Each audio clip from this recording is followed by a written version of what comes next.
Welcome, everyone. This is our very first live streamed annual general meeting, and I'm very proud to announce that Defend is now officially 1 year, a 1-year-old. We're a toddler. So on the call with me are a number of Defend members and volunteers, although we generally have 4 main presenters here tonight. With me are some of our committee members. I'm going to pass it along to Romaine, who is the chair of our committee. Romaine. Hi, everyone. Welcome to Defend's first annual general meeting. As Jason said, my name is Romaine. I am the chair of the committee. It's such an honor to be the chair of the committee and to be involved with Defend on an early stage, and to see all that we've accomplished. One of the things that I'm the most proud of, or I can say it makes me feel good, is that we have had a lot of engagement from the public, people that want to help this cause, people that want to help one way or another, whether it's just by signing a petition or just supporting Defend, and it's heartwarming. And yeah, I don't know if the other 4 presenters are there to present themselves, I guess, and just give a say a little something about Defend. Mohit, maybe. Hi everyone, my name is Mohit. I'm also a committee member. I've been on the committee for 15 months now.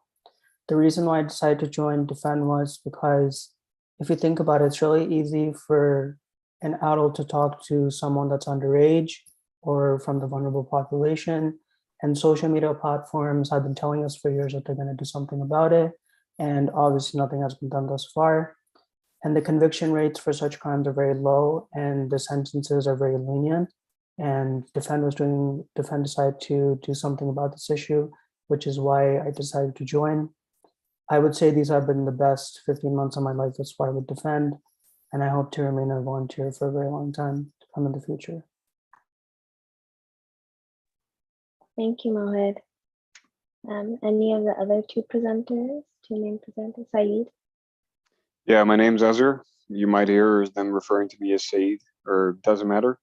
I've got 3 first names, so yeah, it's a challenge. I recently joined. I'm going to be speaking about the advocacy team's efforts. So more on that later. Thank you. Thank you. And the last main presenter. No. We can also move on. So Mohit spoke a little bit about what Defend is all about. We can kick it off and just go into the presentation.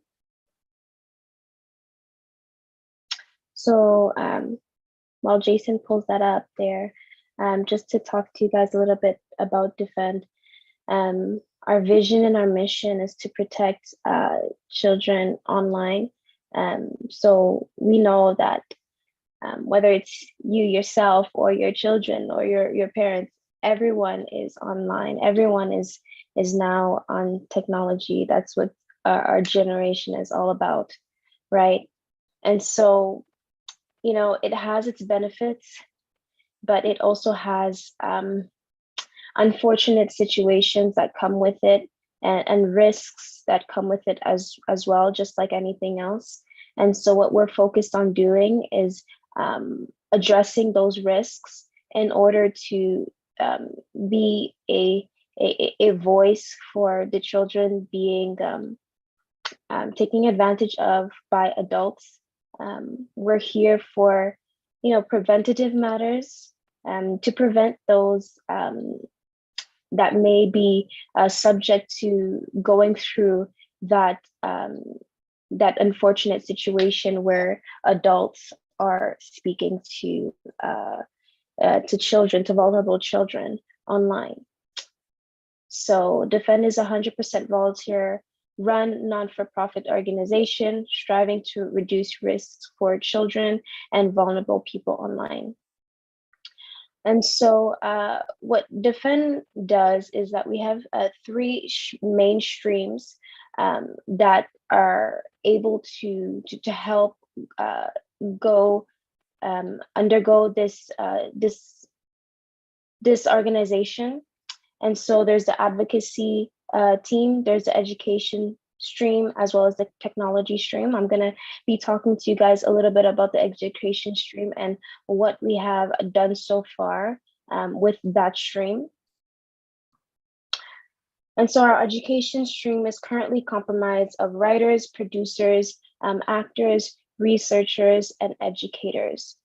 And so a big factor of reducing the risk of children taken advantage of online by predators is educating those children, educating the parents involved, and educating, why not even the predators, on how, this is not the best thing to do in order for the online community of children to be safe, right?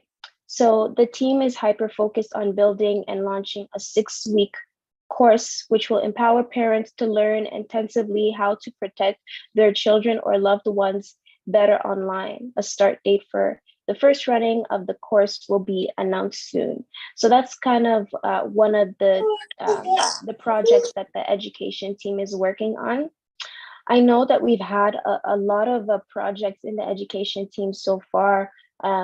We've sent out newsletters and made graphic posts online as well, just as a factor on how to educate people through Defend about reducing risks for children online. Although I do think that this course is more of an intense way of educating the public on it, rather than just a 3-minute read of a news article that we may post. For example, this 6-week intensive course maybe will be beneficial because it's more of an intensive way of educating the public. So the team has also been developing the long-awaited roundtable series in coordination with our advocacy team. One of the things that is amazing about Defend is that the teams are working together, right? So the advocacy team has to work with the education team. The education team can work with the tech team, right? So it's not separate entities and separate streams, but we're all working together, sharing ideas in order to better the organization as a whole. But particularly about the roundtable, we're now going to view a video and the behind the scenes from the education team. Hello, Defenders. It's Priscila Pais here. I am from Brazil. I am one of the voiceover actors and also on-camera talent. So basically, I'm in my office. This is the place. You can see my computer here. This is the office in my home. This is the place where I usually, because it's a silent place, I usually do my recordings and shootings. And again, I'm very excited to be a part of this project because we must protect vulnerable people in general, but especially kids. I am an aunt of 3. I'm not a mom yet. Eventually I'll be. But being an actress and have the opportunity to give voice to those who doesn't have voice, it's an extremely responsibility, and I feel very honored to do that together with with the whole team, but especially with my other two colleagues, Nicole and Lilani, that we help each other a lot regarding, like, for example, I'm from Brazil, and then sometimes there must be a tricky word for me that I don't know how to say, how to pronounce it, or so they help me a lot. And to be able to transmit the proper emotion or nuance of a voice, that is the tricky part. So this is my sanctuary. This is the place where I usually breathe in, read a text, and have the opportunity to help any way I can. So yeah, that's me. Today I won't be able to join you, unfortunately, because it's the anniversary, the 50 years anniversary of my mother-in-law and her husband. So yeah, big day here. But this is just me, my life, but everybody has their own lives, and we help any way we can. That's the idea. Help any way we can, how we can, because we must do this for a better world. And yeah, when we defend them, I think that we are defending ourselves.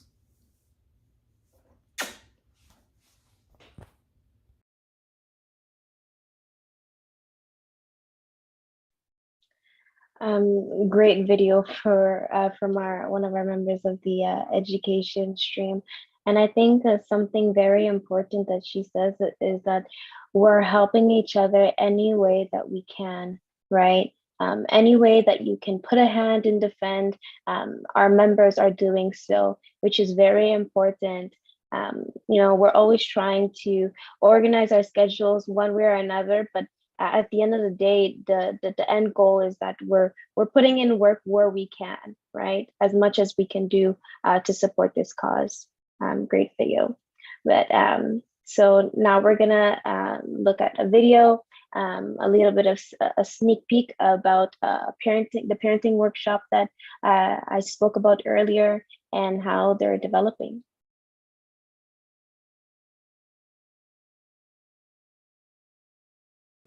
Hi, my name is Anna, and I'm part of the educational team here at Defend, and I just want to discuss a little bit about what we have been working on for the past several weeks.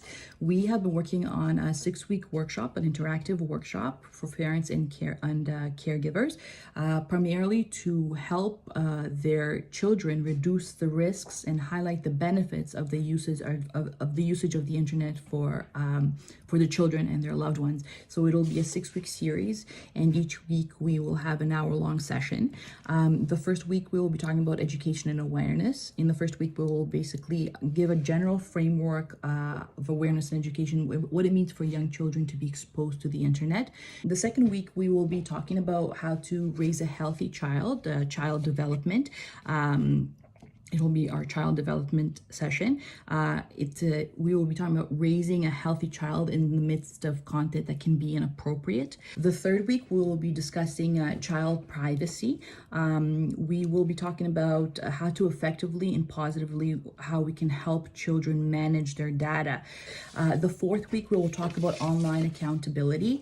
We will discuss some sobering stories like violence and illegal trade in online dating. The fifth week, we will discuss cyberbullying. We've decided to make it one of our primary mandates because the gravity of online abuse is very, very massive. We will talk about horrible stories like suicide and suicide ideation that has resulted from cyberbullying, and that will be our fifth week. And finally, the sixth week, we will talk about positive use cases. So the positives that come from the internet, the ways that the internet can be leveraged for good. Each week, we will be giving parents and caregivers a little bit of a tutorial on a specific app, and we will encourage them to download it and tinker with it themselves. And we will outline how to use the app in the most effective way and how to hinder children from using apps that are not beneficial for them and are not age appropriate for them. And we're very excited about it. Thank you.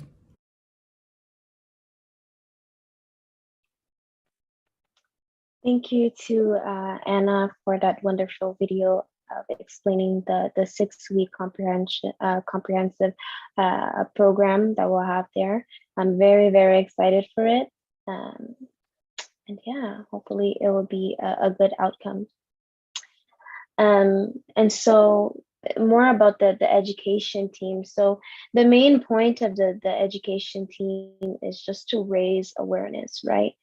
Although a lot of the time, you know, education streams just publish, you know, pages and pages of documents just to, you know, and instruct people. Although the engagement on those documents most of the time is not the best.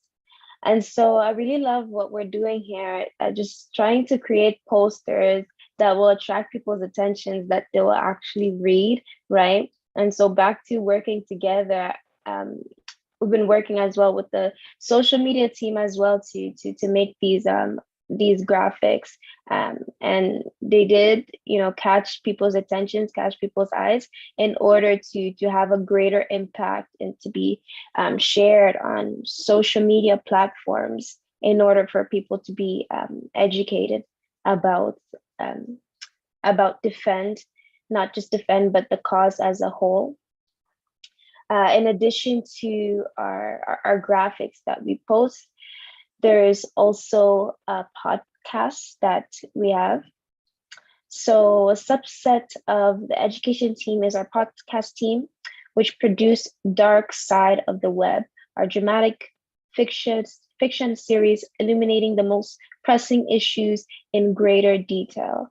So a big thing right now online is podcasts as well that people have been engaging on, and they'll be they've been excited to watch our podcast. And so so the podcast is a journey into real world risk, illustrated by fictional stories voiced by professional actors. And so it's really been an exciting thing. So we've already had 13 episodes on the first season and generated approximately 1,000 unique listeners from over 10 countries. So at the beginning, when I was talking about engagement, that's a lot of people, right? And it's not just, you know, Central or Canada, but over 10 countries. And so the engagement has been real on this podcast and impactful. So the podcast is planning for a return in winter of 2022. And so that was it about the education team. I will pass it over to Saeed, and he'll take it on with the advocacy team.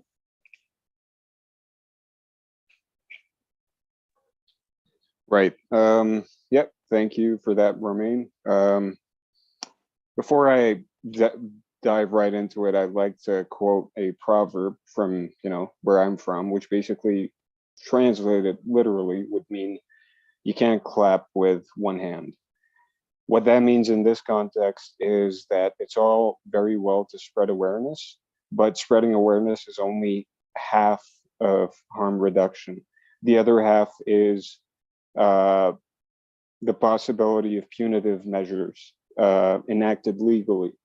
So reaching out to the government, advocating for change, substantive change, is essentially another way for us to reduce harms and to directly combat the risks associated with the uncurtailed use of social media.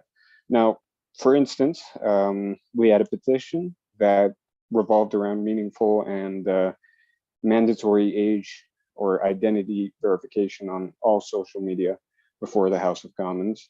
Of course, it was presented by MP Arnold Fierson.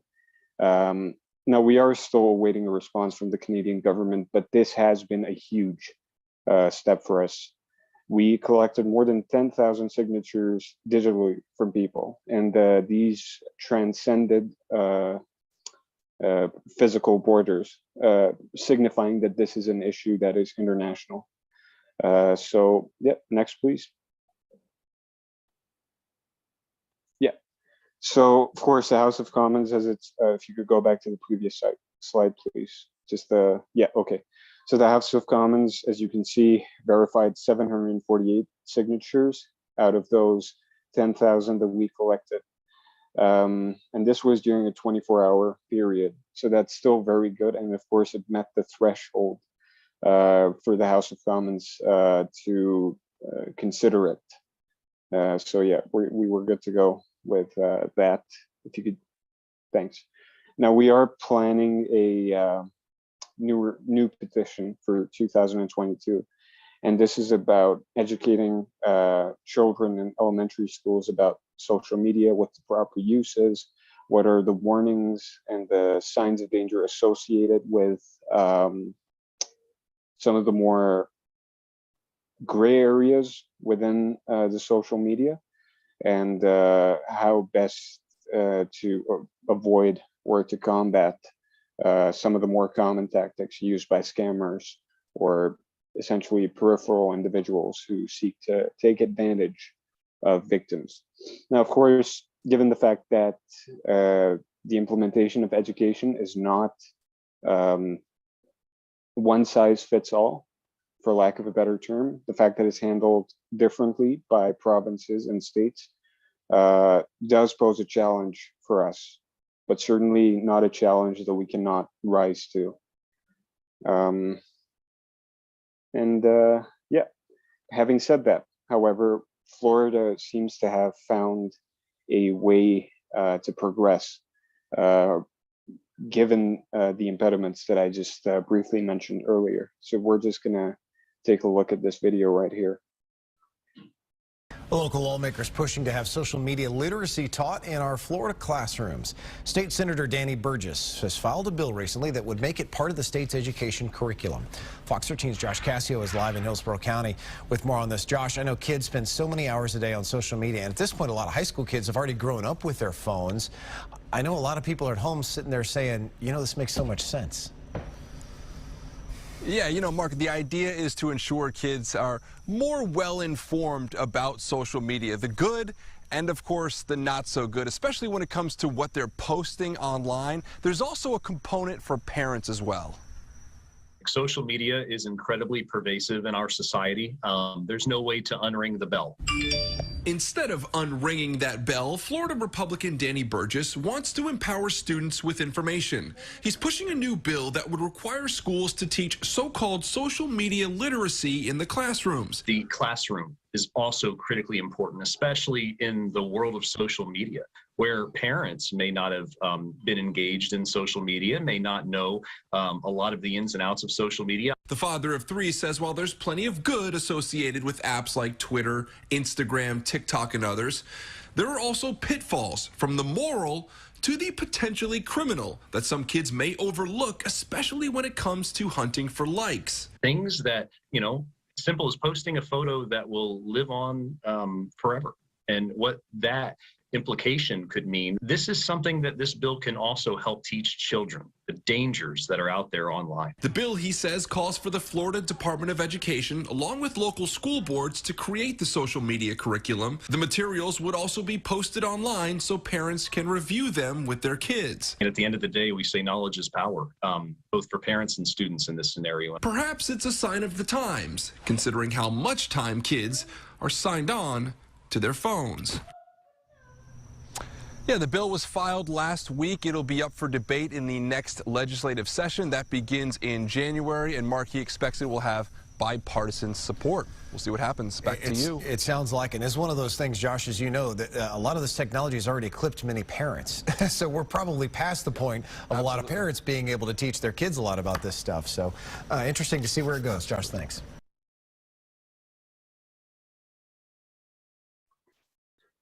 Right.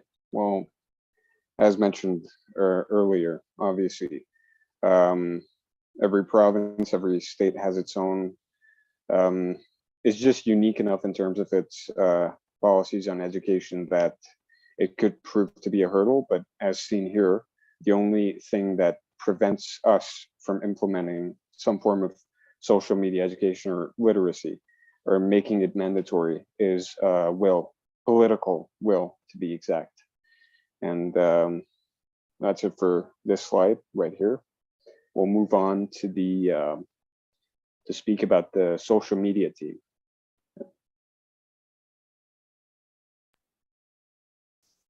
So the social media team, we have had incredible setbacks and challenges with our social media. As horrible as some algorithms or social platforms might be, they've also achieved a great deal of success in keeping keywords like child sex abuse pushed down in rankings, which creates a barrier for people finding our content. So for example, if there is a young influencer that has been through something traumatic and they were to talk about it on YouTube with these keywords, before they even post the video, they would probably get demonetized, flagged, and they would not be able to make anything off of it. They would probably get banned on Instagram, Twitter, and TikTok just for talking about this kind of issues, which is very hypocritical considering that Facebook and these other big social media platforms talk about protecting kids, but they've done nothing so far. And all of our social media growth has been due to ad campaigns or small amount from organic growth, nothing too viral. And one way we've built an audience is through those who care enough to volunteer with our organization. So for those of you that are interested, we have we have like accounts on every social media platform. So Twitter is @HelpUsDefend, Facebook is @HelpUsDefend, Instagram is @HelpUsDefend, and @65square.com, which is a social media app that we're creating, which you'll learn about later. TikTok is @HelpUsDefend, and YouTube is also @HelpUsDefend. So this is a graph basically showing our monthly newsletter, which started in November 2021. So as you can see, we have the open rate percentage per month, and then we have the months. So when we first started in October and November of 2021, it was only at 47.3%. And then December, it dropped a bit to 37.8%. And then in January of 2022, went further down to 34.30%. February back up to 39.90%. March of 2022 to 44%. April of 2022 to 47.10%. And May of 2022 back up to 49.10%. As we can see from this graph, we've had an increase in this year, May of 2022, compared to when we first started. And I can project in June or July, it's either going to go up by 2 to 3% or come back down by 2 to 3. So these are the platforms and followers and views. So before I talk about this, I'd like everyone to note that our Twitter and Instagram had 0 followers a year ago. So within 1 year, we've garnered about 46 followers on Twitter, 90 followers on Facebook, 142 followers on Instagram, 1,374 followers on TikTok, and about 26,800 views on YouTube. I can project this number will continue to increase throughout the year.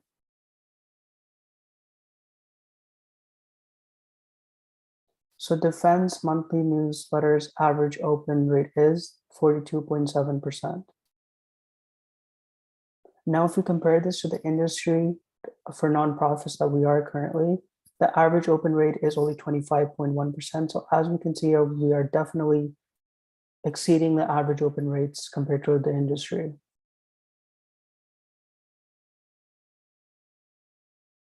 So the marketing team. So working on building Defend and 65 Square's brand in conjunction with the social media team. So here we have Shreya from the marketing team who'll talk about it, and enjoy the video.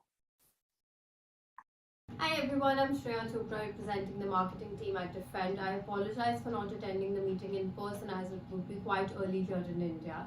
My journey with Defend started sometime last year in August, and since then it has been full of excitement. We started off by creating the brand style guide, which is the foundation for any brand, and it has become the base for all the creatives that we make for Defend now and put upon the social media platforms.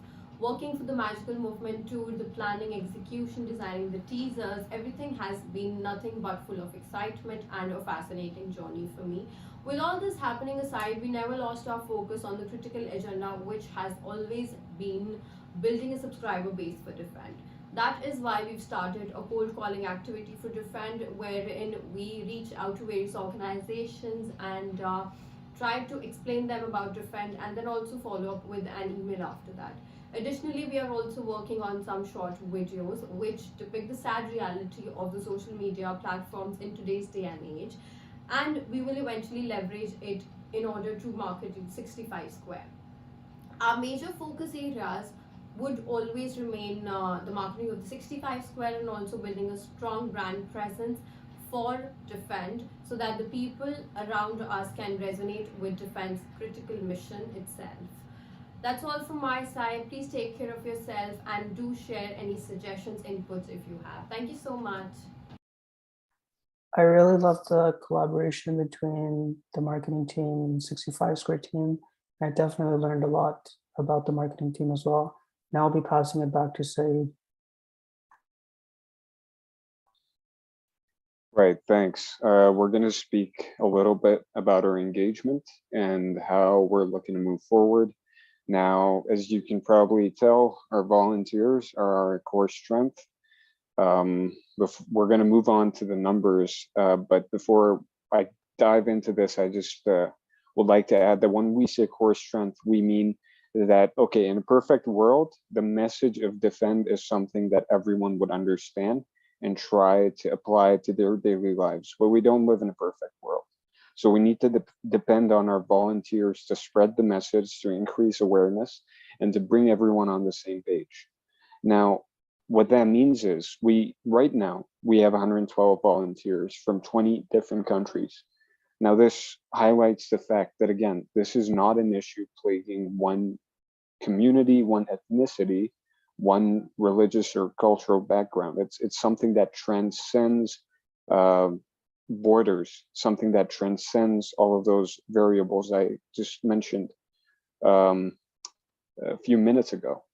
So with that being said, these numbers right here amount to over 25,000 meeting minutes that essentially have involved fruitful discussions on how best to bring about meaningful and substantive change. Excuse me. Yeah, so next slide, please.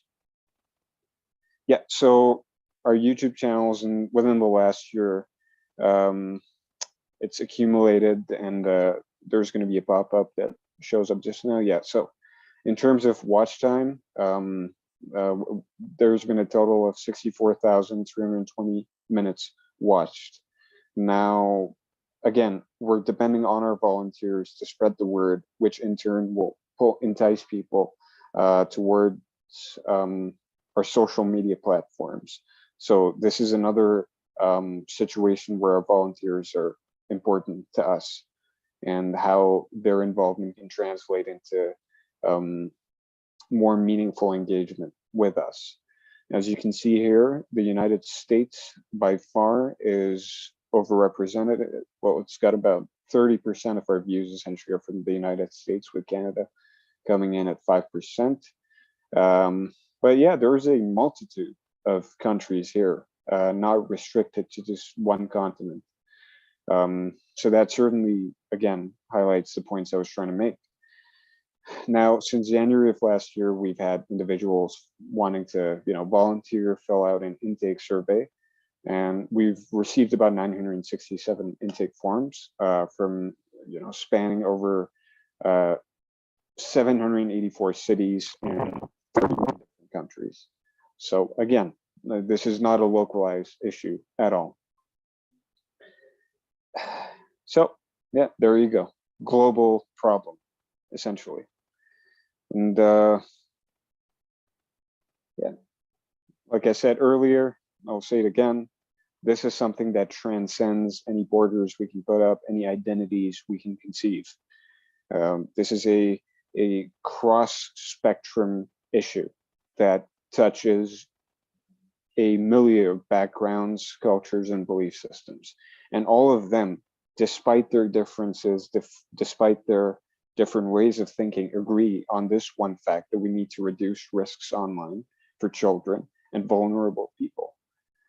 And part of the reason why that is because all of these scammers, all of these individuals who try and take advantage of children and other people at risk, they use common tactics.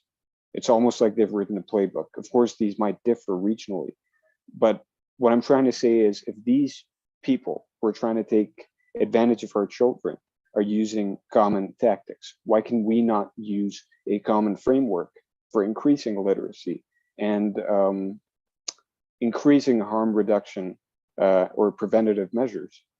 The point is that people care about these issues and they do want change, regardless of any of the variables that I mentioned earlier.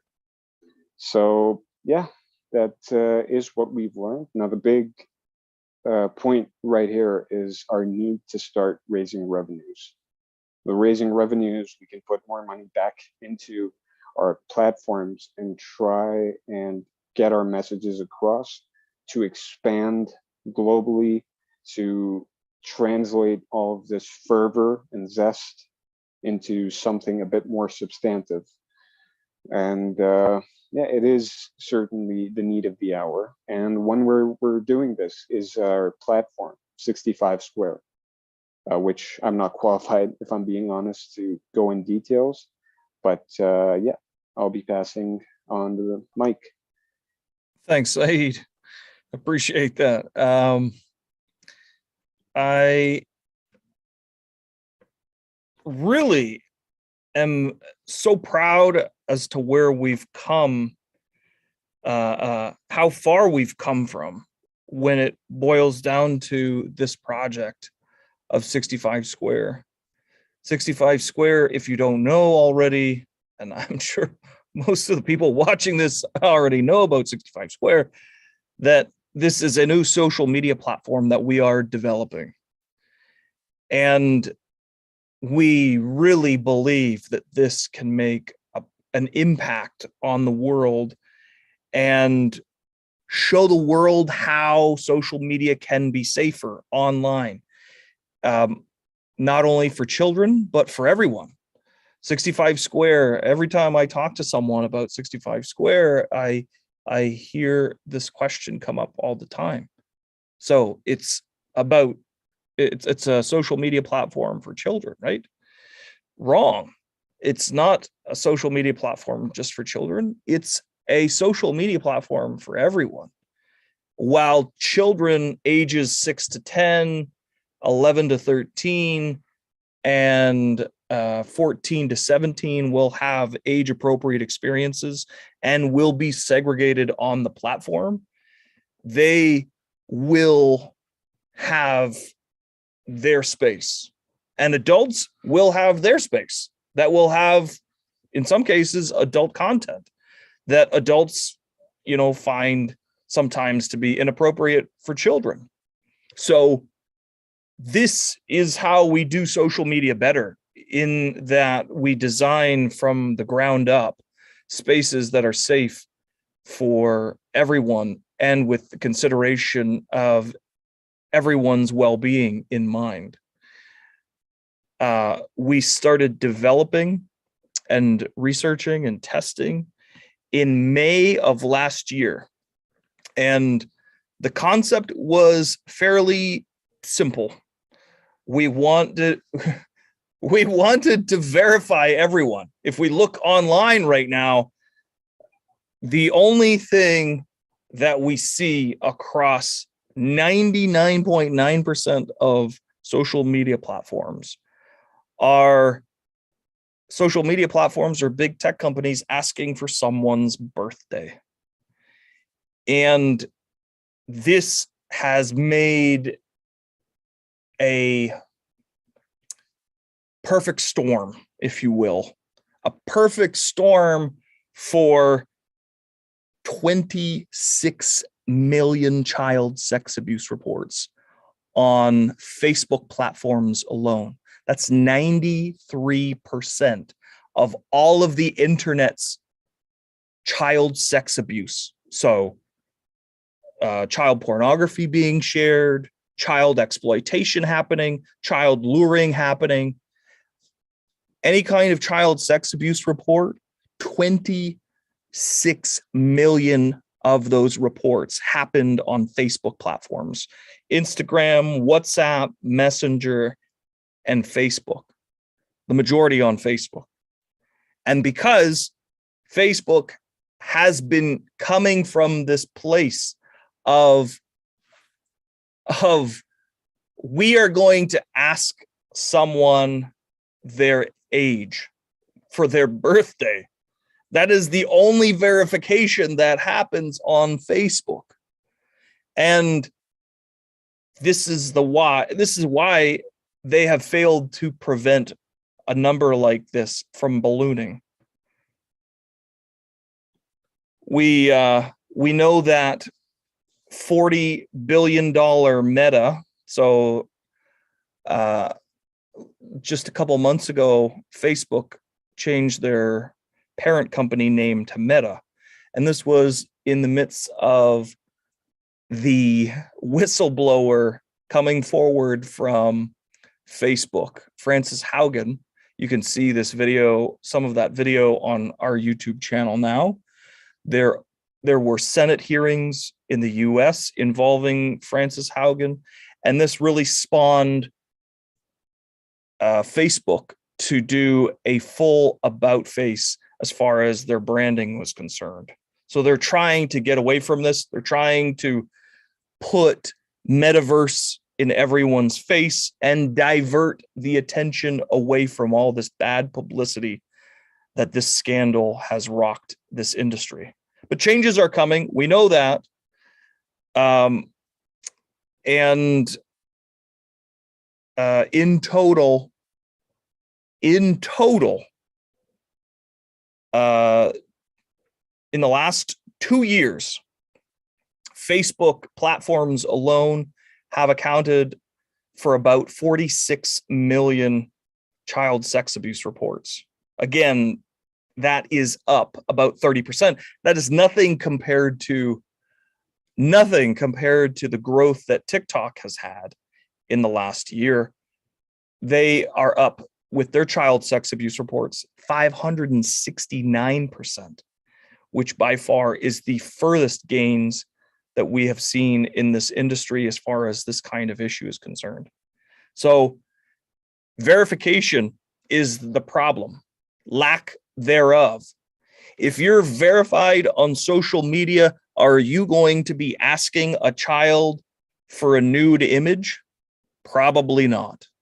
If you're verified on social media, are you going to be trying to scam people or bully people or try to harm people in any way?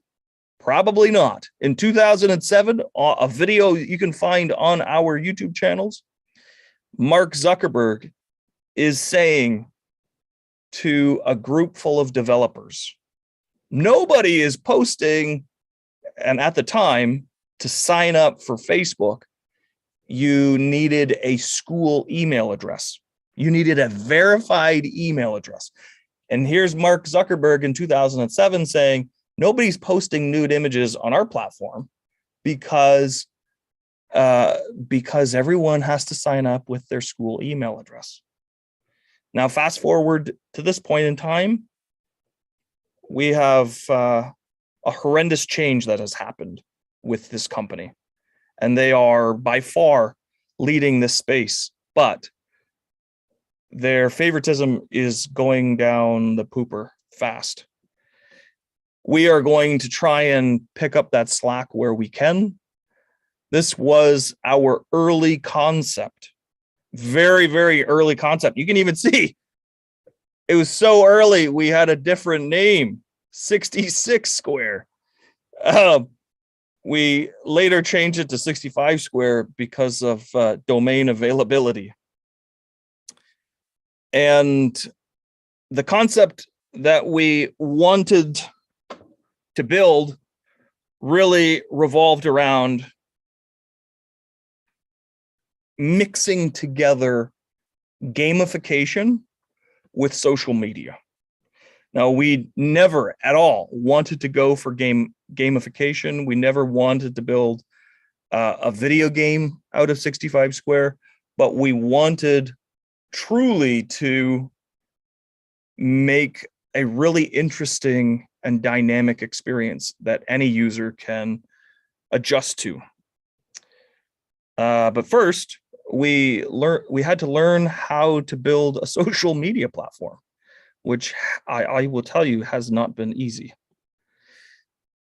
This is some of our recent design and development as to where we've come from and where we're going.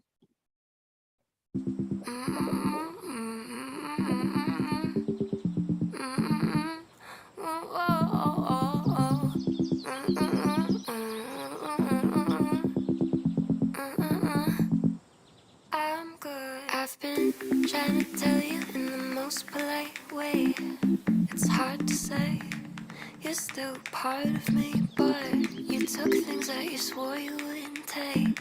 And it's hard for me, I'm still bargaining. When you lost your fire, I had to steal my flame, and you can't give it back, but I'm only telling you to let you know. Don't follow up, 'cause I'm good now. Sorry that you're not.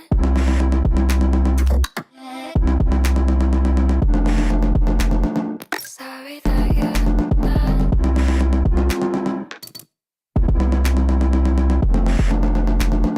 Sorry that you're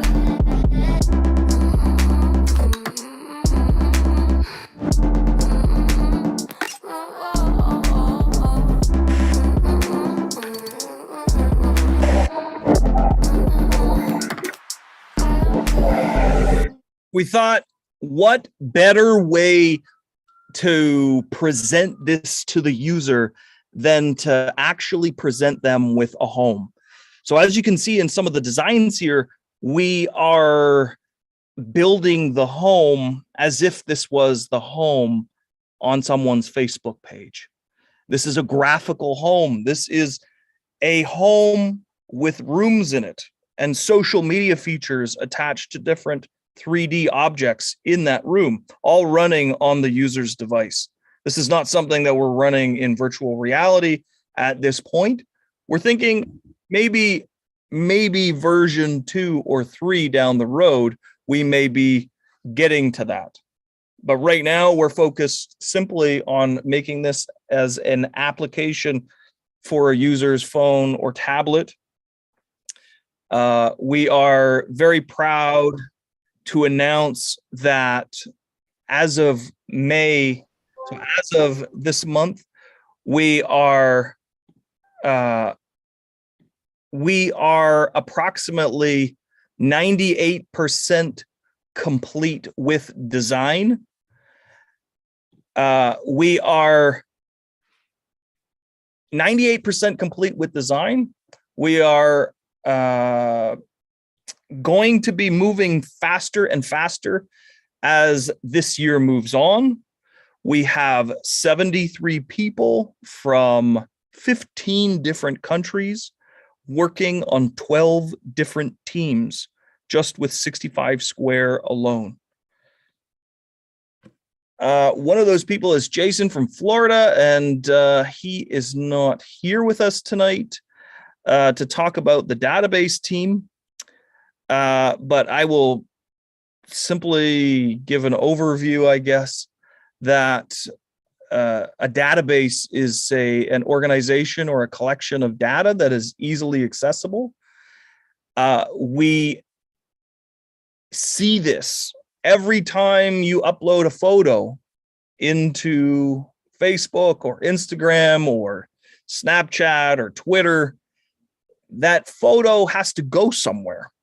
And that photo is connected usually to someone's username, a date and time, and this elaborate system of organizing and retrieving data is part of what Jason and the database team are working on. I probably something came up with a family member. I believe he was dealing with some family issues earlier. We're going to move on talking a little bit about the business development side. We have a business development team. This is Chigozie, and he's going to talk to us about what they've been working on. My name is Chigozie. I am a team member in the business development team. The business development team has a mandate, and this mandate is to make 65 Square a sustainable business, as well as bring businesses to 65 Square. We will drive this mandate through ideas, initiatives, and projects that seek to achieve the overall business objectives of 65 Square. This is a guiding principle that has shaped what we've done so far and will continue to shape what we'll be doing into the future. We have two core objectives basically, and these objectives are aligned to the mandate. So on the first leg, we have an objective that seeks to establish 65 Square as a business. In this context, this has to do with corporate strategy, and that is where we execute a lot of franchise development functions, which includes business planning, budgeting, developing standard operating procedures, KPIs, etc. We also would be offering a robust business analysis support in line with the software development lifecycle framework. Starting from, we have started from requirement elicitation, and we are going to be working with the development team through the development phase as well as the testing phase until the product gets to the users. There is also ecosystem partnerships where we identify and engage partners that are critical to the success of 65 Square. This cuts across the broader industry as well as regulators and major key decision makers within this sphere. There is also vendor management, which we will engage vendors, and this leads to the fifth one here, which talks about cost optimization, establishing a system that helps 65 Square operate very efficiently. Objective number 2 follows, which is bringing business to 65 Square. Once we are good to go, there would be we'll be very busy with opportunities identification, which has to do with identify, nurture, and acquire new clients, and opportunities for 65 Square. Lead generation, sales, customer experience, which is important when users begin to use this product. We need to make sure that they have the very best of experiences. And then product development. So all the reviews, all the updates that would happen on the app, we will be involved to make sure that it follows in line with what we promised the market. I must very quickly talk about our stakeholder universe, which I mentioned earlier. Very important is the application developers, both the back and the front end, the software engineers that we're going to be working with. Then we have the marketing team, the design team, the admin team, HR.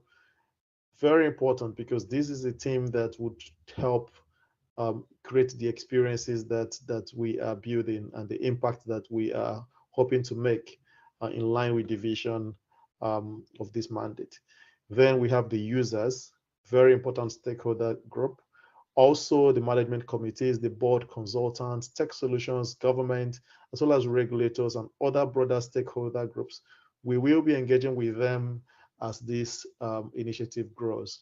It is important I mention some of the projects we are working on, which we are always very excited to be busy with. One is the development and fine-tuning of use cases for 65 Square. There are a couple of use cases that are on the pipeline. Some we have brainstormed and sort of had advanced to the point where we will be able to be implementing in the nearest future. We also are developing these SOPs and policies. We have started with the SOPs and policies for the use case, which will also be ready quite soon.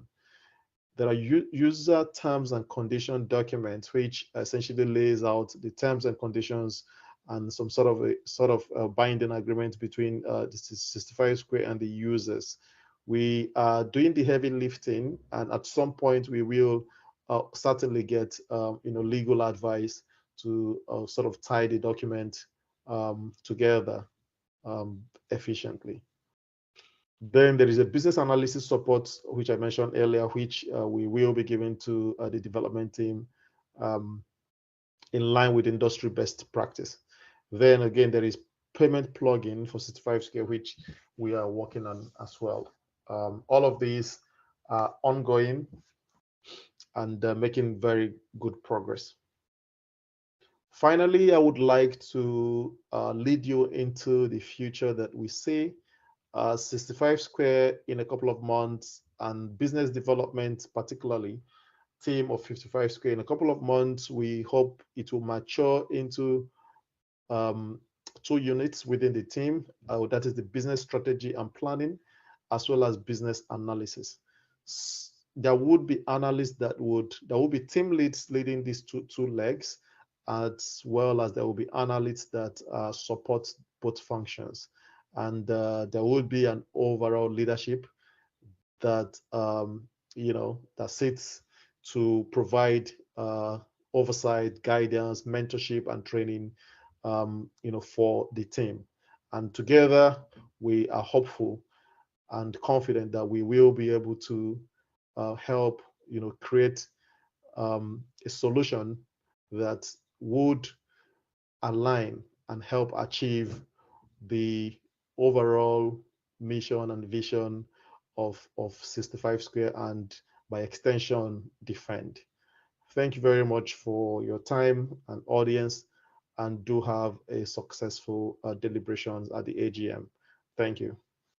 Thank you, Chigozie. We are going to move on in just a second, but I am very eager to pin a date on when it is that we're going to be releasing 65 Square. Although at this point, we can't say for sure. I think in the next few months, we should be able to pinpoint it. And I'm happy to say that I'm very confident that we're going to be releasing the first version of 65 Square sometime in 2022. So sometime before the new year, we should have 65 Square online. If you don't know already, we already have a facial analysis app on the iOS and Android stores. Please go and check it out. It is essentially an age guesser. Using your face, it will simply take a picture and create a guess based on a database full of images that have already been programmed and trained into it. And it will make a guess of someone's age and gender. And that's available right now. That's a small part of the technology that we're going to be implementing to verify people, to verify every single user that comes onto this platform. I'm going to hand this over to Mohit, who's going to now talk to us about Defend's financial health. Thank you, Jason. So before we talk about the financial health, about 2 months ago, we needed an accountant who could help us out, basically, in filing our corporate tax return and creating our financial statements. So one of the accountants that did reach out to us within time was Errol Chapman's. So he owns a firm called Errol Chapman Professional Corporation, and he's a chartered professional accountant. And for those of you who would like to acquire services, you can contact him at 416-402-4788. So as of May 2nd, the organization has net assets of 1,301. The organization also has $0 in debt. So for those of us that are aware, any organization that does not have any debt is an organization that is in good financial health, and that is the goal that most organizations try to achieve. In the coming months, we'll be applying for several Trillium Foundation grants, which our grant writing and fundraising team have already started to prepare for. Now I'll pass it on to Romain.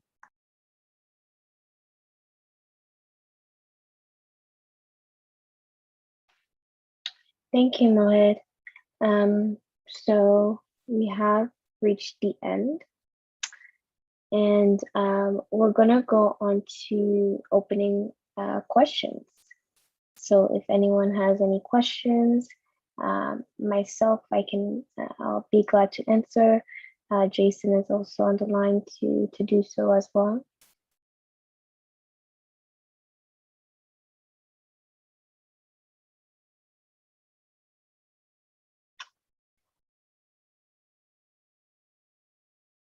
You can do so by using the feature on the Zoom by raising your hand there.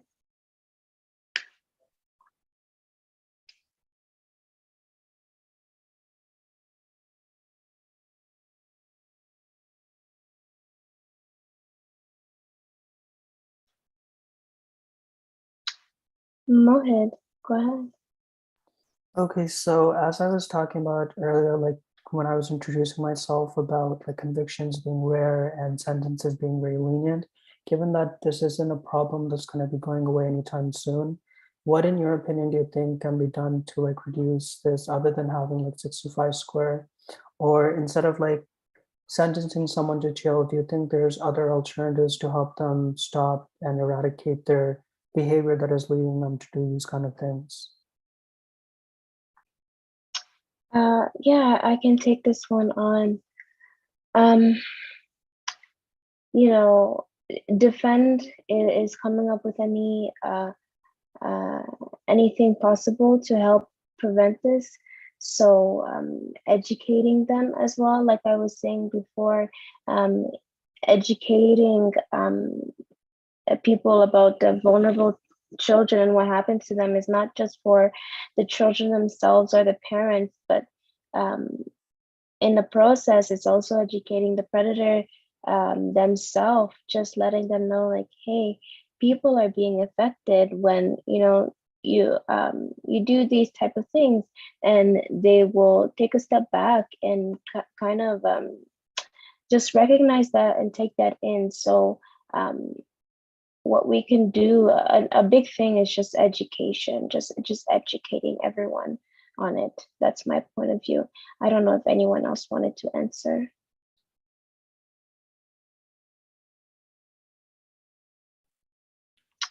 Don't be shy. Yeah, Romain, I think really where we're all coming from is that it's not just, there's no silver bullet here. I think we all kind of know that. And the general hope is that we can attack this kind of problem from multi-faceted, multiple points, really, to kind of get down, first of all, where the problem is coming from, find out what drives children to be, or any vulnerable person to be putting themselves in risks, in harm's way. The ideal is that we educate children and vulnerable people enough that we get to a point where there are no more vulnerable people and there are no more targets for predators. When we think about scammers or child predators or any kind of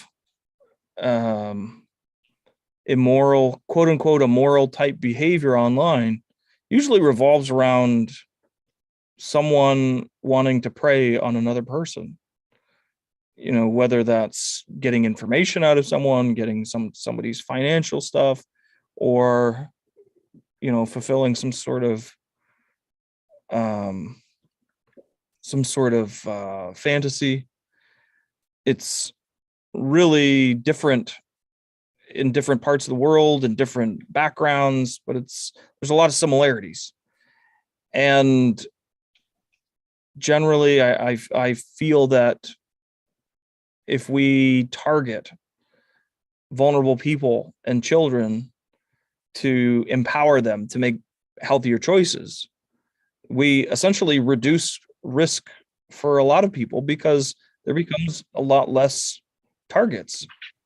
It's kind of simple, but it's quite hard to do when we're in practice. Does anyone else have any questions? I know that this is first time the board's having this presented to them. We have some of our board members on the line here. Does anybody have any questions about the financial statements that were sent out yesterday? Those were again done by Errol Chapman, which I think he needs a round of applause. I mean, we were struggling 2 months ago to even get an accountant to talk to us. I mean, we had a pretty high bar set for us. We wanted to get an accountant to provide us with essentially $1,000 worth of accounting services for free, because we virtually have no money. And we went through about 200 names of accountants, making phone calls, sending out emails, looking for someone that would do this on a pro bono basis. And Errol thankfully came just under the wire. This stuff, he's also Romain, he's also filed our tax returns, correct? Yes, he has. So yeah, we have a lot of thanks that Mr. Chapman has from everyone here at Defend. I just want to extend a huge amount of gratitude to him for the service that he provided for us. And that's just administratively, that's a huge burden off our shoulders, and a financial barrier that has been removed because of that. So does anybody have any question? Anybody else have any other questions from the board, or anybody watching on YouTube? I know we had someone comment earlier on YouTube saying they got confused. Is this a channel about child predators or virtual real estate? And I think they were probably referring to 65 Square when we were presenting that. And 65 Square is not just about virtual real estate. 65 Square is about a safe space online, which we don't have right now, for young people, for old people, for vulnerable people. 65 Square is really a place for everyone. The virtualization of a virtual home is sort of just a benefit to that. It makes it easier, and I guess hopefully more accommodating for your everyday average user.